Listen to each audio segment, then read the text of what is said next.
qui contient tout ce qu'il y a dans le Coran. Maqasidul Coran, Maratibuddin, la aqida, le dogme, al-akhlaq, le comportement, tout est dans une seule sourate. C'est la première sourate qui a été révélée.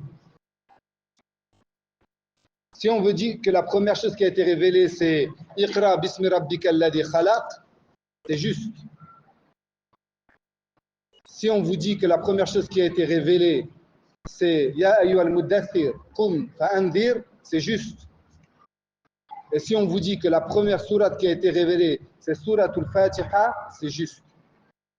Il n'y a pas de divergence entre ces trois paroles.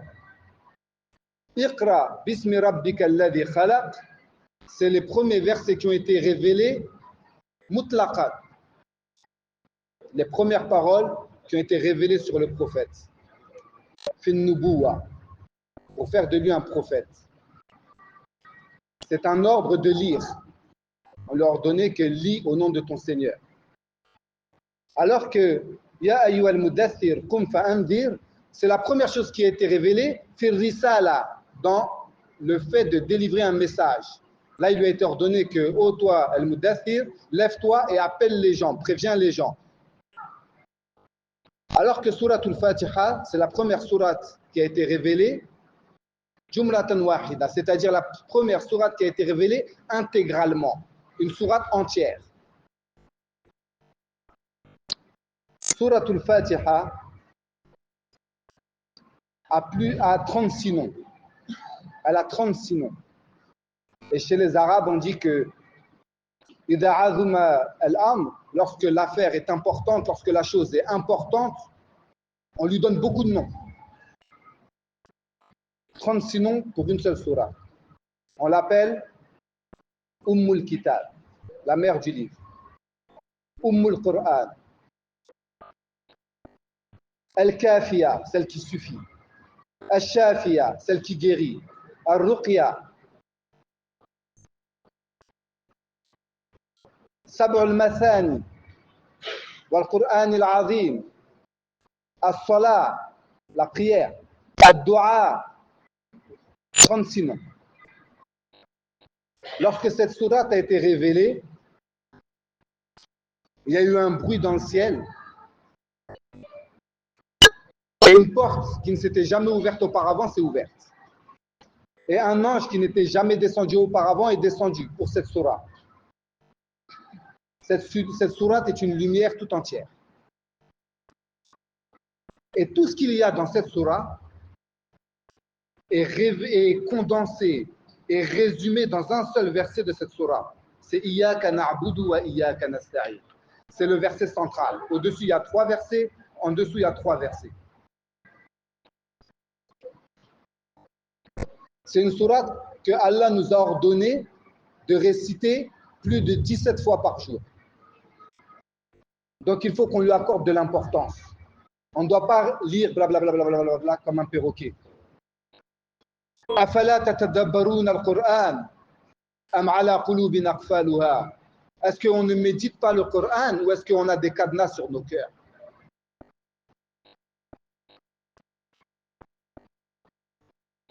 Surat al-Fatiha, on appelle as-salat, parmi ses noms, la prière, parce qu'il y a un hadith Qudusi qu'on appelle hadith al-Taqsim, où Allah dit, le prophète alayhi salatu wassalam dit que Allah a dit Qasamtu salata nisfayn, j'ai séparé as-salat, la prière, en 2. Il a appelé ici la prière, mais après ça il n'a cité que les versets de la Fatiha. Qasamtu salata nisfayn, j'ai divisé la prière en 2 parties. Fanisfuha li, il y a la moitié pour moi. Wa nisfuha lil abd, et l'autre moitié pour mon serviteur. فإذا قال العبد, lorsque le serviteur dit Alhamdulillahi Rabbil Alamin, il n'a pas commencé par Bismillahir Rahmanir Rahim. Et les savants qui disent que Al-Basmala, Bismillahir Rahmanir Rahim ne fait pas partie de Surat al-Fatiha, s'appuie sur ce hadith. Ce qui est sûr, c'est que Bismillahir Rahmanir Rahim a été révélé. Parce que lorsqu'on a demandé aux compagnons,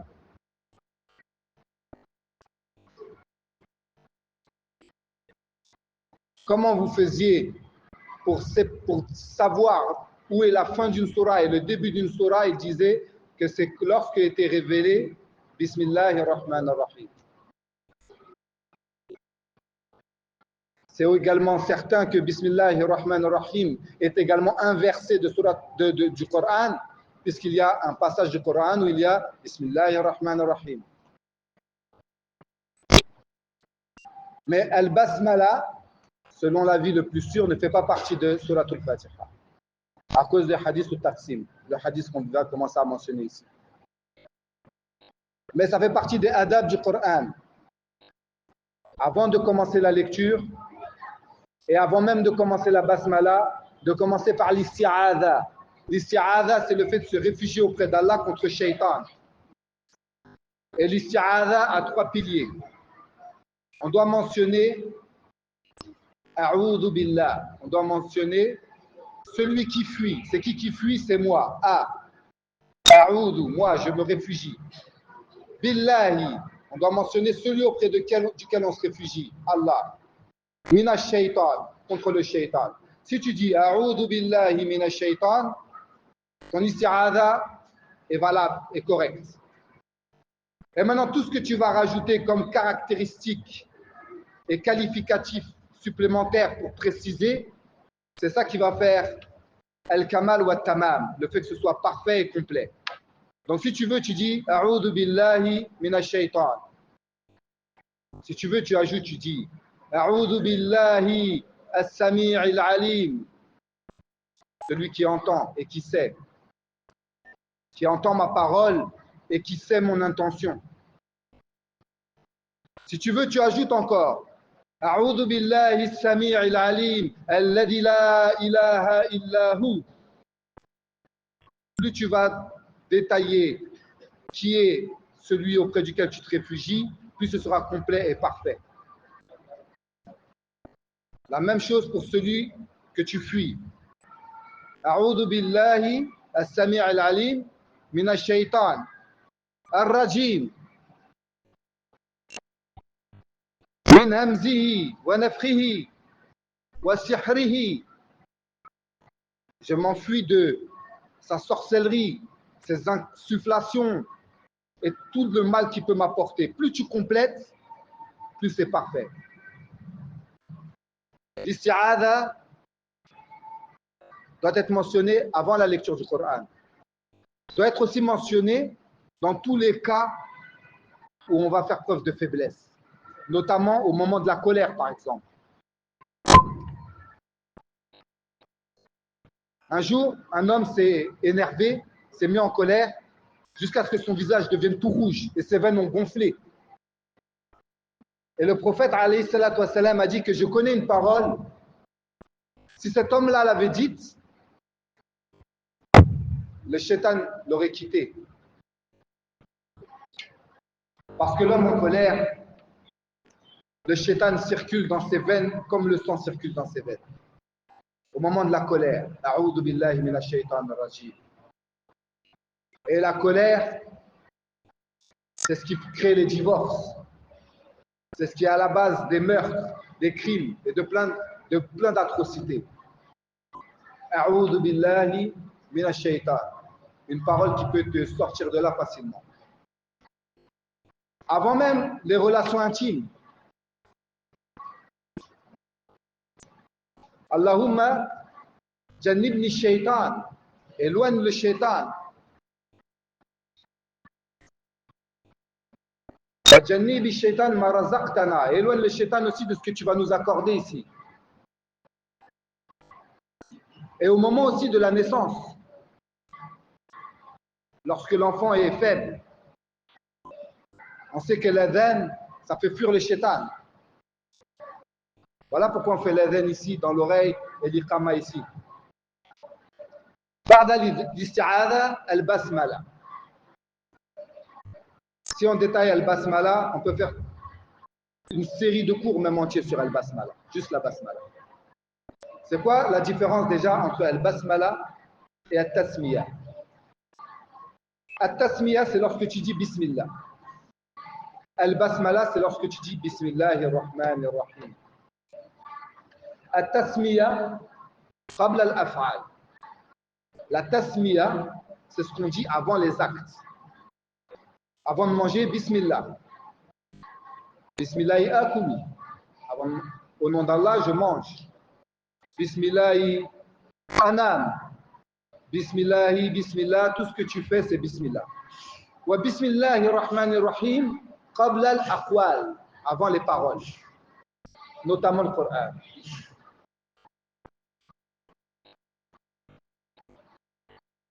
Al-basmala, lorsqu'on dit bismillahi, selon les Arabes, ce n'est pas une phrase complète, ça. Les Arabes ne commencent pas une phrase par un harf jar comme ça. Bismillahi. Bismillahi quoi? Ba, c'est un harf jar. C'est une particule. Wa bi hurufil jarri wa hiya min ila wa an wa fi wa rubba wal ba wa ala wal kaf wa lam wa wanunata wa mud wa mundu wa la'alla hatta. Voilà les 15 hurufil jar. Les Arabes ne font pas une presque phrase comme ça. Il y a quelque chose qui est sous-entendu. Ce qui est sous-entendu, c'est ton intention. Et le ba ici, là, les savants appellent ça baoul musahaba ou bien baoul isti'ana. C'est un ba pour demander l'assistance d'Allah dans ce que tu vas faire. La basmala, c'est une clé. Dans la basmala, il y a 3 noms d'Allah mentionnés ici. Allah, Ar-Rahman, Ar-Rahim. Et on sait que Maratibuddin, dans le hadith de Jibril, il y a 3 étapes dans la religion. Il y a l'islam, il y a l'iman, il y a l'ihsan. Les 3 noms mentionnés dans la basmala sont à mettre en parallèle avec les 3 étapes du din, l'islam, l'iman, l'ihsan. Lafdul Jalala Allah, le nom d'Allah, va en face de l'islam. Le nom Ar-Rahman va en face de l'iman. Et le nom Ar-Rahim va en face de l'ihsan. Le nom d'Allah, c'est le nom qui est à la tête des noms de majesté, qui inspire la crainte. Et l'islam, min as-salamati, ça vient de la paix que tu cherches quand tu te réfugies de quelque chose que tu crains. C'est parce que tu crains Allah que tu rentres dans l'islam. Ça fait un. Deuxièmement, tu ne peux entrer dans l'islam qu'en prononçant le nom d'Allah. Si tu dis La ashhadu an la ilaha illa al-aziz, tu n'es pas musulman. Si tu dis ashhadu an la ilaha illa ar-rahman, tu n'es pas musulman. Tu es obligé de prononcer le nom d'Allah pour rentrer dans l'islam. Le nom d'Allah va en face de l'islam. Le nom Ar-Rahman va en face de l'iman. Ar-Rahman, ala wazni fa'lan. Il est construit sur le schéma de fa'lan. Tout ce qui sonne comme fa'lan, ça indique imtila ou bissifa, qu'il est rempli de la caractéristique. Si je dis radban, ça veut dire je suis plein de colère, je suis très en colère. Si je dis nauman, je suis très fatigué, le sommeil est plein en moi. Si je dis atshan, je suis très assoiffé.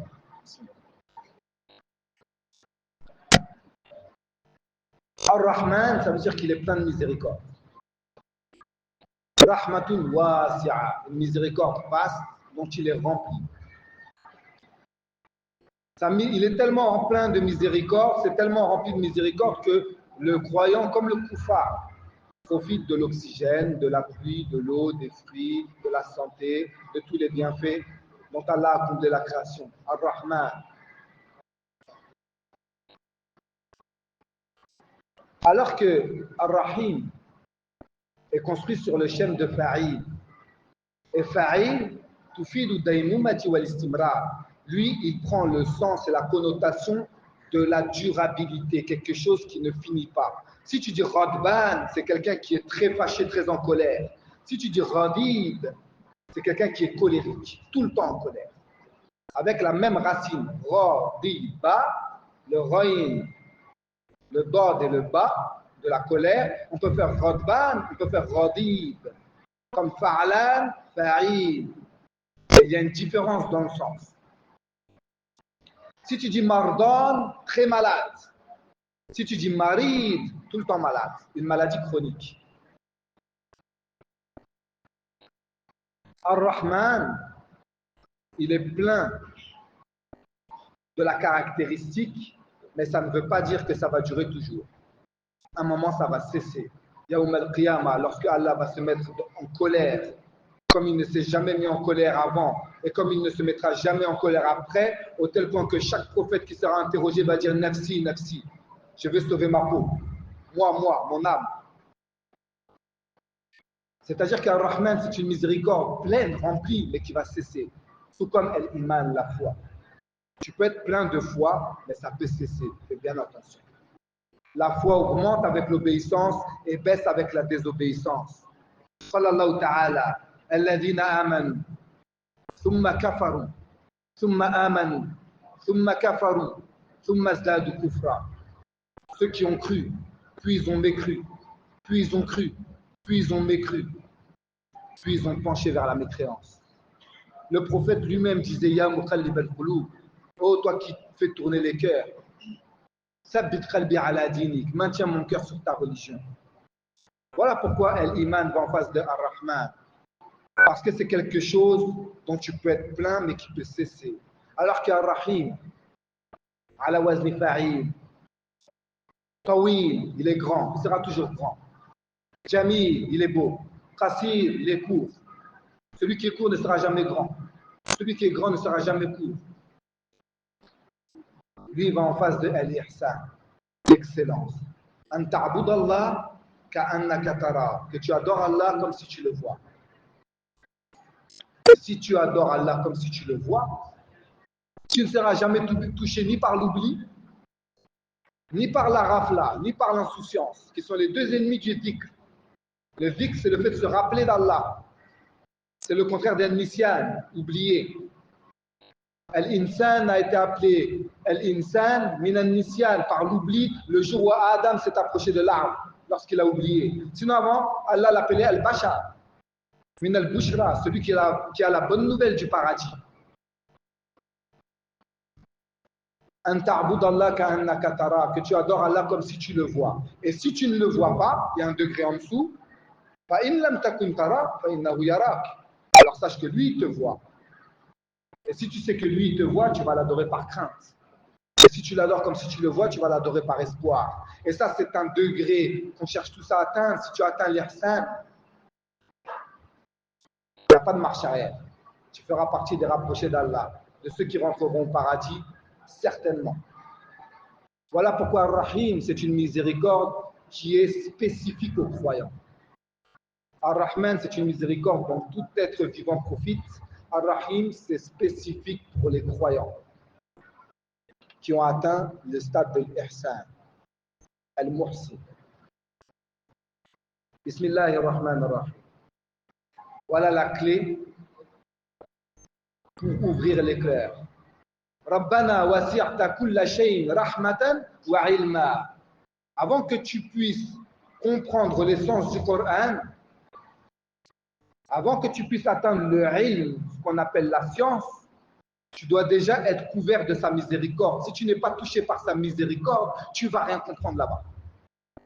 Rabbana, ô notre Seigneur, wasi'ta kulla shay'in, tu as embrassé toutes choses, rahmatan, d'abord par ta miséricorde, wa ilma, ensuite par ta science.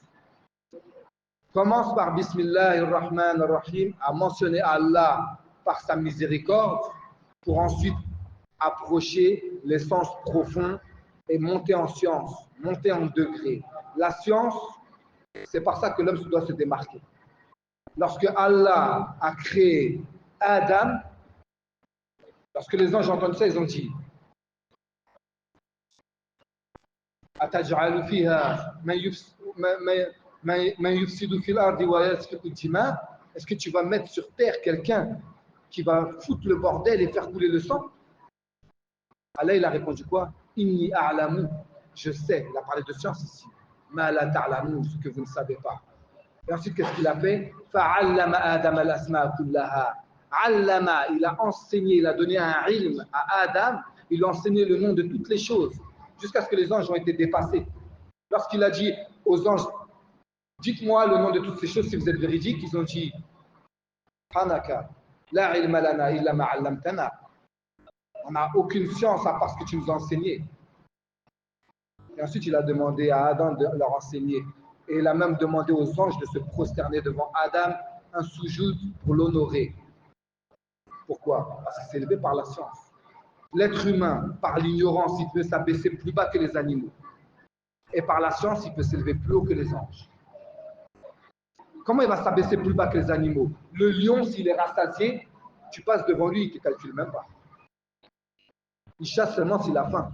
Mais l'homme, par méchanceté, il peut polluer les océans, piller les villages, faire les plus grosses dingueries, faire les crimes les plus atroces.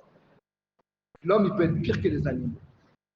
Mais par la science, il peut être plus haut que les anges. Voilà pourquoi lorsque les gens sont savants et interdisent le mal et ordonnent le convenable, même le poisson dans la mer fait les invocations pour le savant. Parce que si l'homme est vertueux et savant, toute la terre entière, le monde entier va tourner tranquillement. Mais si l'homme, regardez, vous avez juste à regarder la vie de l'homme avant les années 1900, depuis que l'homme est homme jusqu'aux années 1900, tout allait bien. L'homme a bousillé la planète en 100 ans, avec l'ère industrielle et la surconsommation.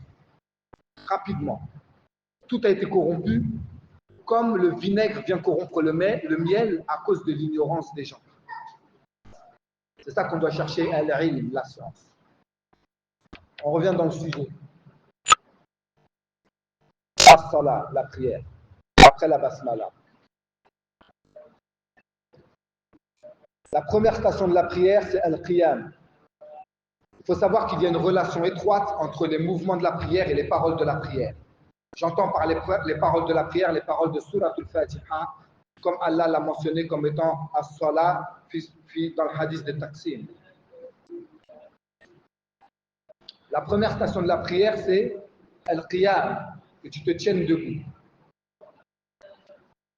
Wa qumu lillahi qanitin, et tenez-vous debout devant Allah. Alhamdulillahi Rabbil Alamin, ça va en face de la station debout. Parce que tu n'as été créé que pour ça. Wa ma khalaqtul jinn wal ins illa liya'budun. Je n'ai créé les djinns et les hommes que pour qu'ils m'adorent. C'est ça le but de ton existence. De valider l'épreuve pour retourner au paradis. Parce qu'Adam a été chassé du paradis vers la terre à titre de punition et d'épreuve. Pas pour se balader, pour retrouver sa place. Alhamdulillahi Rabbil Alamin. Dans ce alamin là, dans ces mondes-là, notre but c'est de dire Alhamdulillah à notre Seigneur qui nous a créés. Dans Alhamdulillahi Rabbil Alamin, il y a Tawhid al-Uluhiyya, l'unicité dans sa divinité. Alhamdulillahi Allah. Rabbi al-Alamin, il y a Tawhid al-Rububiyya ici encore. Ya ayyuhan nas, ô vous les gens, u'budu, vouez un culte al-uluhiyya, rabbakum, à votre Seigneur. Alladhi khalaqakum. Après la vie, il y a quoi? Il y a la mort. Après le qiyam, il y a quoi? Il y a le ruku'. Le ruku', il va ici en face de la mort. Falawla, idha balaghatil khulqum, lorsque l'âme arrive ici à la gorge. Dans une autre sourate, إذا بلغت التراقي. Taraqi, c'est ici, là, les deux os ici, là. Mais al-hulqum, c'est la gorge, c'est le dernier point de sortie avant que l'âme elle sorte. Et vous, vous êtes là, vous regardez le mourant. Mais vous ne pouvez rien faire. Tous les versets de l'agonie, là, à la fin, il dit quoi? Fasabbih bismi rabbika al-azim. Le prophète a dit, alayhi salatu wassalam, ij'aluha fi ruku'ikum. C'est ça que vous allez dire dans votre ruku'. Voilà la relation entre la mort et le ruku'. Après tous les versets de l'agonie, fasabbih bismi rabbika al-azim, le prophète alayhi salatu wassalam a dit, vous devez dire subhana rabbi al-azim dans votre ruku'. La première station debout, c'est le qiyam, c'est la lecture du Coran. Le ruku', qui est à mettre en face de la mort, c'est seulement de la glorification. Il n'y a pas de lecture du Coran ici. C'est que des glorifications. Il n'y a pas de dua non plus ici. Quand tu t'inclines, c'est que des glorifications. Ensuite quoi? Encore qiyam.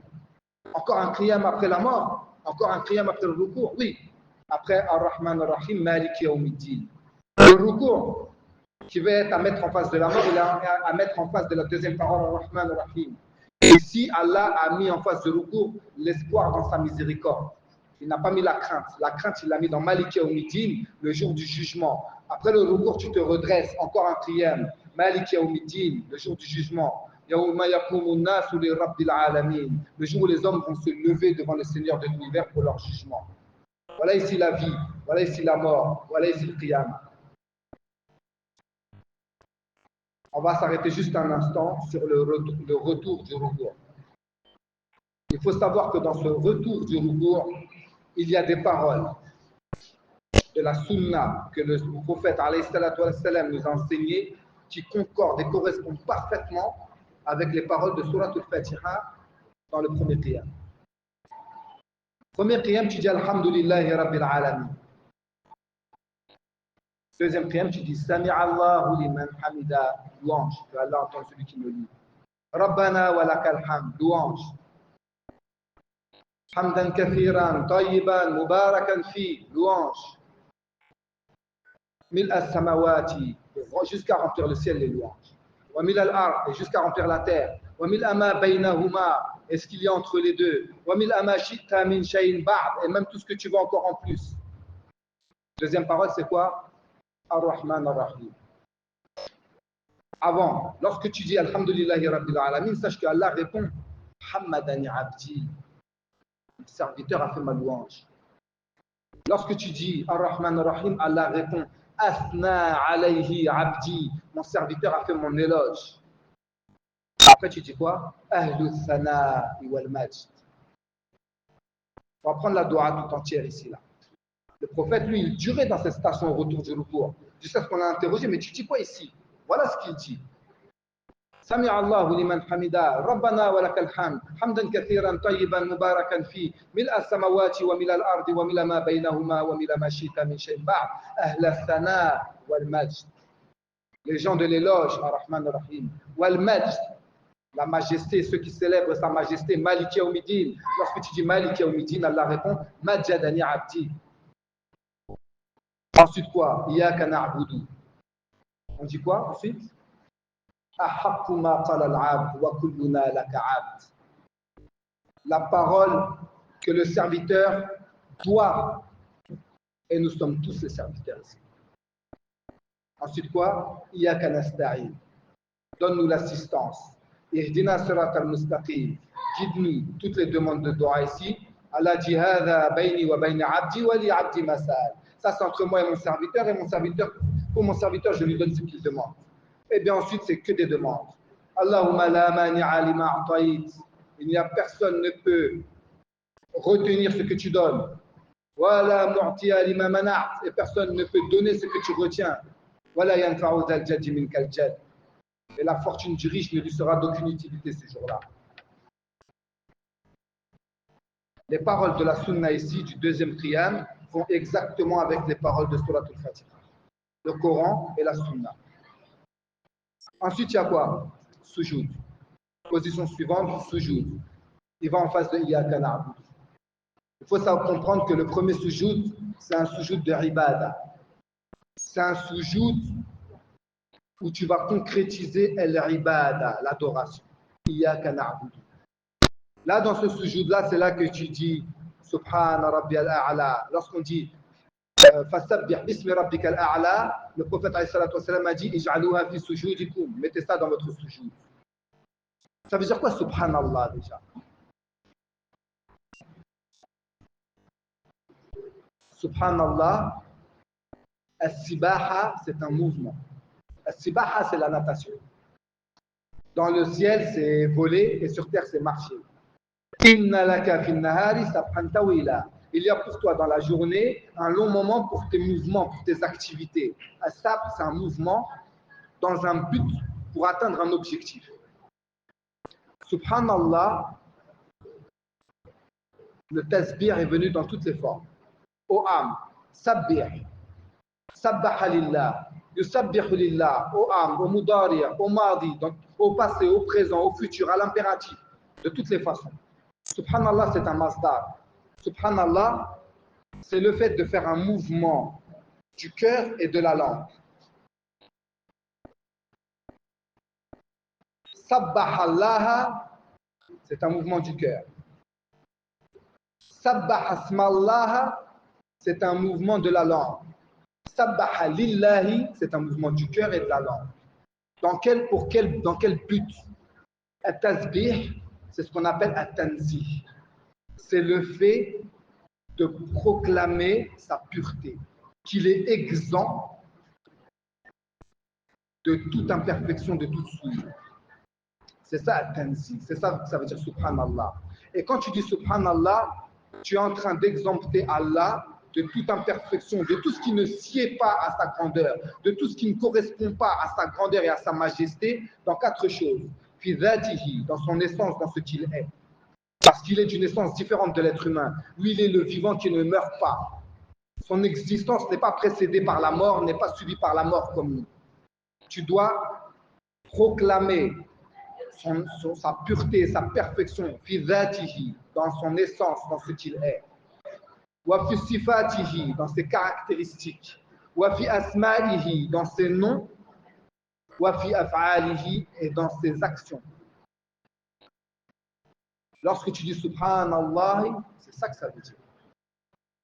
Lorsque tu dis subhana rabbi al-a'la, c'est ça que ça veut dire.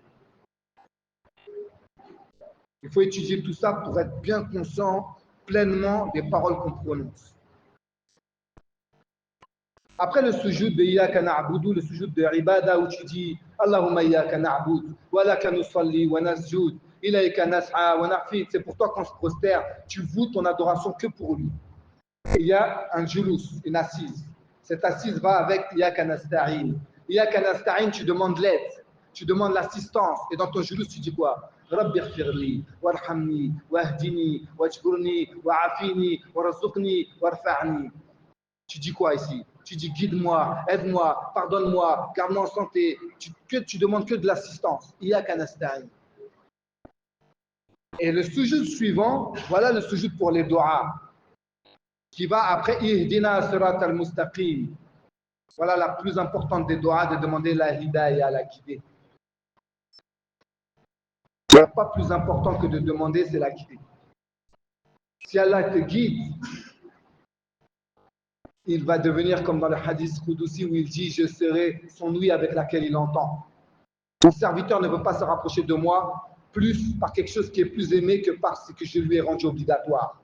Et ensuite, il ne cesse de se rapprocher par des œuvres surérogatoires, facultatives en plus, jusqu'à ce que je l'aime. Et lorsque je l'aime, je deviens son ouïe avec laquelle il entend, sa vue avec laquelle il voit, sa main avec laquelle il saisit et ses pieds avec lesquels il marche. Lorsque tu es guidé, tu es assisté, tu es en boîte automatique, ça passe tout seul. Tu t'occupes plus de rien. C'est tout droit jusqu'au Jannah. Sirat al-Mustaqim, la ligne droite, pas de détour. C'est dans ce deuxième sujoud là que tu fais maintenant les doigts.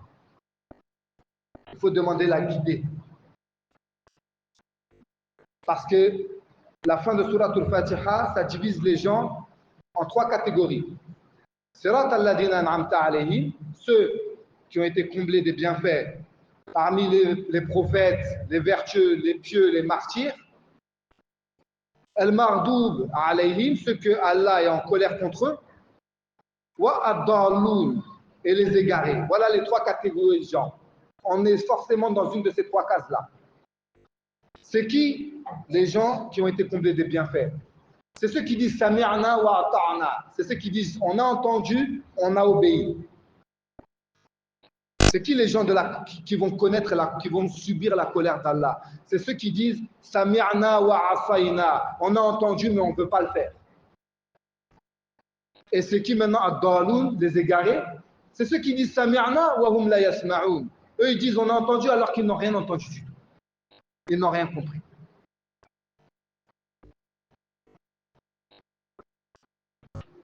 Bon, je crois qu'on arrête là pour aujourd'hui. Peut-être la prochaine fois, Inch'Allah. Je vais juste ajouter quelque chose.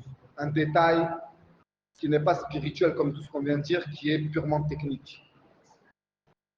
Pour la concentration dans la prière. Les croyants ont réussi. Alladhina hum fi salatihim sont comment? Khashi'un. Al-khushu', la concentration, le recueillement. Il faut savoir déjà de un que tu ne rentres pas dans la prière après une partie de PlayStation ou après la prière, ça demande une préparation. Des fois, tu vois quelqu'un, il pleure, il se met à pleurer, tu te dis, mais l'imam, il a rien de spécial ici. Mais lui, il n'a pas pleuré à cause du mot là. Il a pleuré parce que ça fait des heures et des jours qu'il ne dort plus à cause de quelque chose, qui médite, qui tourne dans sa tête. Il a seulement explosé à ce moment-là. C'était la goutte d'eau qui a fait déborder le vase. Ce n'est pas d'un instant à l'autre comme ça. La prière, ça se prépare déjà en mettant l'intention, en faisant l'ablution et en se dirigeant vers la Qibla et en disant Allahu Akbar. Ça veut dire quoi Allahu Akbar? Allahu Akbar, ça veut dire que Dieu il est plus important que tout le reste. Il est actionnaire majoritaire. On ne t'a pas dit de ne pas aimer cette vie, on ne t'a pas dit de ne pas aimer ta femme, les richesses. Non, on ne t'a pas dit ça. Aime. On ne t'a pas dit de t'enfermer dans une grotte. Ce n'est pas ça qu'on demande. On te demande simplement de ne pas faire 50-50, de faire 49% pour ce bas monde et 51% pour Allah. Le 1% du 50-50 qui est passé dans 51 là, c'est le moment où tu dois trancher, tu tranches. Quand tu dis Allahu Akbar, ça veut dire qu'Allah, s'il faut laisser tout ça là, tu laisses tout. En une seconde montrant. Tu es prêt à tout laisser. C'est là que tu vas. Si tu me dis Allahu Akbar, tu dis ah, je n'ai pas payé la facture Eneo, on m'a coupé l'eau. Après la prière, j'ai rendez-vous avec l'eau, je vais aller encaisser 10 000 francs là-bas. Tu ne veux pas être concentré ici. Allahu Akbar, ça veut dire que tout ça là, je laisse. Maintenant, pour laisser, tu dois éviter toutes les interférences extérieures. Comment on évite les interférences extérieures? Il y a deux sources pour appréhender ce monde. Il y a 5 sens, mais les deux essentiels, c'est la vue et l'ouïe. Déjà, mets-toi dans un endroit calme. Si tu pries là où tu mets la musique à fond, tu ne pourras pas être concentré. Préserve l'ouïe. Ensuite, préserve la vue. Comment tu préserves la vue?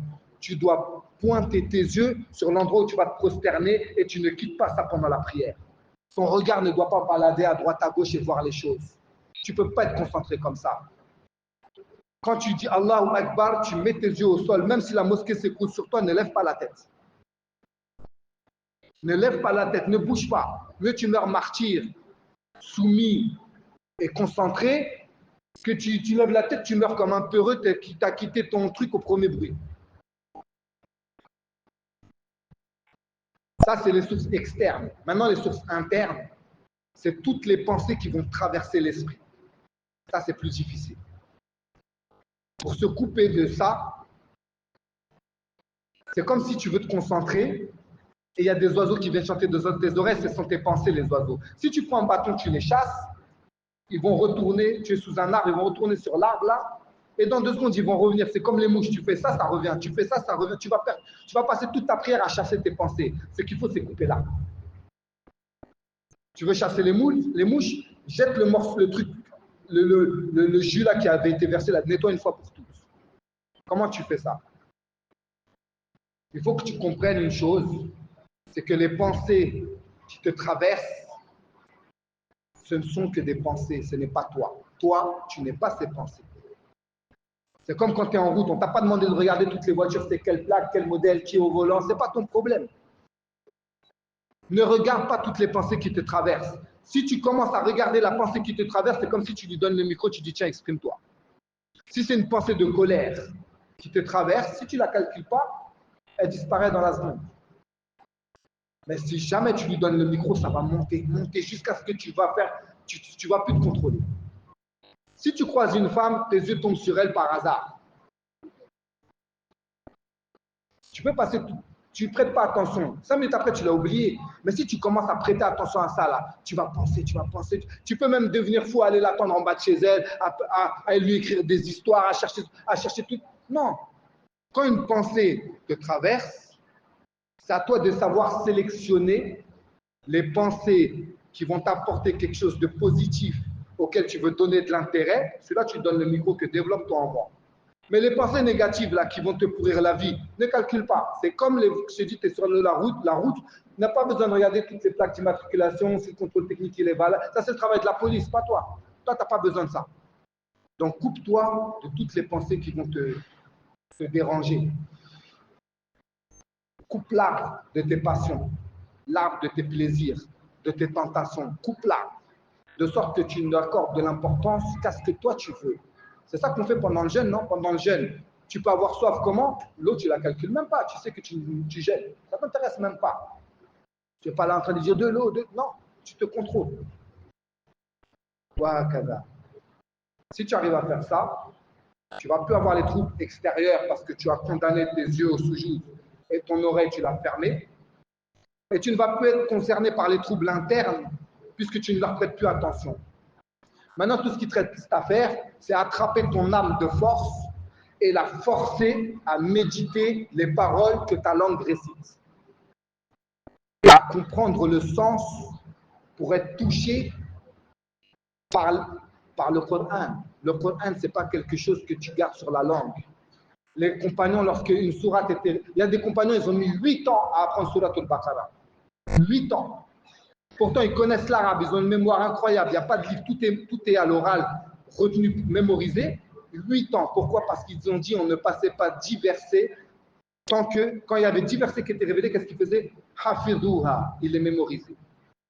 Wa'allimu ma biha, et ils étudiaient ce qu'il y a dedans. Wa'amalu biha, et ils les mettaient en pratique.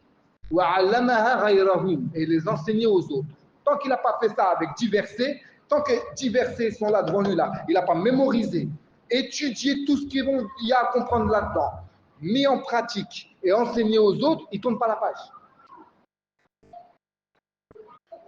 Maintenant, quand tu vas réciter ça dans ta prière, ce que tu as étudié, tu as pratiqué, eux, quand on leur disait qu'il faut payer la zakat, ils ne rentrent pas chez lui, ils ne dorment pas tranquille tant qu'il n'a pas payé sa zakat. Ce n'est pas qu'ils récitent Ladina amanu wa amilu salihat wa yuqimu salat wa yu'tu zakat, et puis salam alaikum, mais il s'en fout. Non. Ce qu'il vient de dire là, il faut qu'il aille le faire tout de suite parce que lui, il veut valider, il veut confirmer, il veut être dedans, il veut faire partie de ces gens-là. Il sait ce qu'il est en train de réciter. Qu'Allah nous guide, qu'Allah nous fasse comprendre, qu'Allah nous augmente en science, en sagesse et nous élève dans les degrés. Subhanallah wa bihamdihi, ashhadu an la ilaha illa hu, astaghfirullah wa atubu ilayh.